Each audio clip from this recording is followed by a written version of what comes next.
नंद बाबा ने जब संदेश भेजा, उपनंद जी संदेश लेकर आए, दोनों बालकों को समझाया।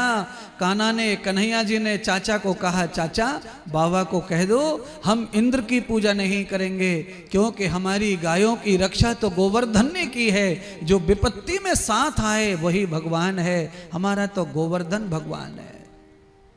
उपनंद जी ने जाकर नंद बाबा को कहा, बच्चे तो ऐसा कह रहे हैं, और भैया एक बड़े चमत्कार की बात, हमारी गैया तो रिष्ट पुष्ट स्वस्थ है, हमारी गायों को अकाल का कोई प्रभाव नहीं पड़ा, गोवर्धन पर्वत पर पानी भोजन सब प्राप्त हो रहा है,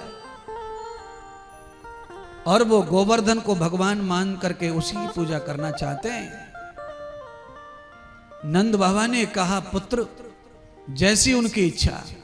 अरे हमारा भाग्य है कि हमारे छोटे छोटे बच्चे भी पूजा करना जान गए गैयन के संग रहकर, और अपने मन से ही वो पूजा पाठ करना चाहते हैं, तो रोकना नहीं, सामान जो लगे सो दे दो।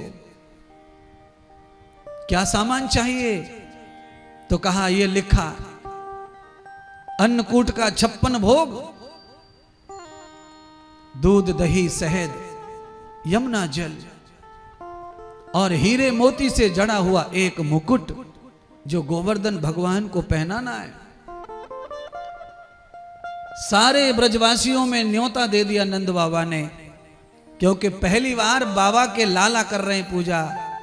अरे ब्रजवासियों, गोवर्धन पर्वत की पूजा होगी हमारे बच्चों के द्वारा, सबको निमंत्रण है, अन्नकूट प्रसाद बटेगा, कोई भी भोजन अपने घर ना बनाए, सब लोग व्रत करो, और सब लोग यमुना जल लेकर आओ, सब स्नान कराओ। पूरे ब्रज के नर नारियों ने व्रत किया। कार्तिक में पड़वा तिथि आई, शुक्ल पक्ष का पहला ही दिन, सारे ब्रज के लोग यमुना जल भर भर के ले जाने लगे। अन्नकूट 56 प्रकार के व्यंजन बने। अन्नकूट में सबसे ज्यादा महत्व होता है बाजरे की खिचड़ी का।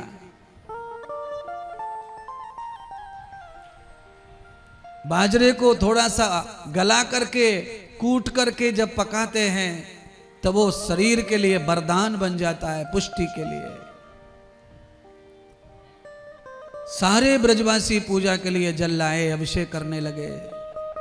पूरा दिन बीत गया, स्नान कराते कराते, पर गोवर्धन गिरिराज महाराज का स्नान संपन्न नहीं हुआ, एक अंग गीला नहीं हुआ, सबके छाले पड़ गए हाथों में, पैरों में पानी ढो ढो के। एक कान्हा, तुम्हारा देवता अभी तो स्नान नहीं हो रहा है, कब खाएगा, कब भोजन, कब प्रसाद मिलेगा? हमारे तो पेट में चूहा कूद रहे, हमने तो कभी व्रत किया ही नहीं, तुम कुछ जल्दी करो। मेरे परमात्मा श्री कृष्ण ने लीला कर दी, अपने चरणों में जो विराजमान गंगा थी उसे भगवान ने अपने मानसिक तप से प्रकट कर दिया। बोलिए मानसी गंगा की जय हो। श्री गोवर्धन महाराज का अभिषेक करवाया मानसी गंगा से।